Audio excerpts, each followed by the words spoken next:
question de qadar, le vouloir normatif et le vouloir existentiel. Là, tu vas m'emmener à un débat très compliqué. D'où une certaine rationalité. Même si Dieu sait ce qui va venir, pourquoi il a fait l'abrogé, etc. Il aurait dû nous envoyer d'emblée. Non, parce que l'histoire est une de notre composante. On ne peut pas. Dieu, mais Dieu il sait le passé, l'avenir, etc. Pour lui, ce n'est pas une surprise. C'est pour cette raison que c'est pas parce qu'il sait ce qui va arriver, il va envoyer un verset avant la bataille. Ou bien il va envoyer un verset avant l'événement. Mais non. L'imam Shatibi, il répond en partie à ta question. Il dit que le prophète sallallahu alayhi wa sallam, dans le Muwafaqat, le prophète sallallahu alayhi wa sallam ne prononce un impératif qu'après avoir été sûr que les compagnons étaient prêts pour le recevoir. Qu'il avait le produit. Le savoir, il a le produit. C'est la totalité du savoir. Mais l'injection du savoir dans la condition historique, il se fait par dose homéopathique. Donc la totalité du savoir ne va pas descendre d'un flot.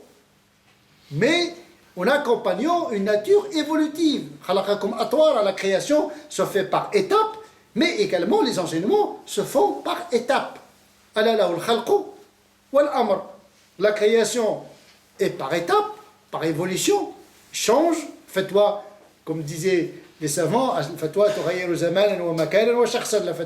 elle change en fonction des individus, en fonction de l'histoire. Donc celui qui a créé cette nature chez l'homme, c'est celui qui a prévu l'ajustement de la norme en fonction des situations inattendues. Et ça, c'est une question du savoir de Dieu, bien sûr. Dieu sait ce qui va...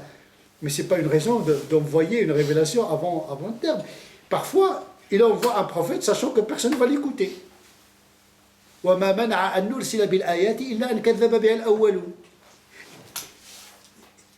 Ce qui nous a empêchés d'envoyer des prophètes successifs, c'est parce qu'on sait que pertinemment les gens n'y croiront pas.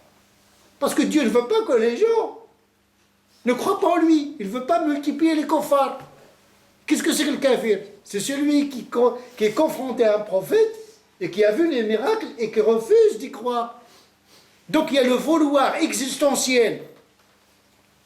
Ibn Taymiyyah, il a trouvé cette subdivision très pertinente qui permet un peu de comprendre cette dualité entre ma yuriduhu Allah wa ma yuhibbu. Tout ce que Dieu veut, Dieu ne l'aime pas forcément. Il y a les handicapés, il y a les crimes, etc. Dieu veut ça, sinon il l'aurait empêché.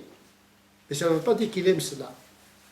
Donc voilà, c'est une des énigmes, des attributs de Dieu qui relève de Al-Qada ou Al-Qadar, qui est vraiment un des sujets les plus sensibles et les plus déterminants en islam. Celui qui, de toute façon, chaque théologien doit avoir une lecture théologique à cette question-là avant même de penser la norme. Moi j'applique ça dans ma pensée normative. Dieu déteste le divorce, mais pourtant il l'a autorisé.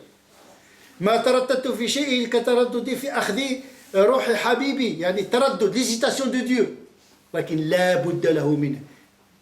Dieu hésite de prendre l'âme de son bien-aimé. Mais la mort est inéluctable. Et voilà, donc la dualité, c'est en lien avec la dualité des noms et des attributs de Dieu. Rafi' al-Khafid, etc. Donc il y a toujours une dualité dans les attributs de Dieu. C'est comme ça que les choses fonctionnent.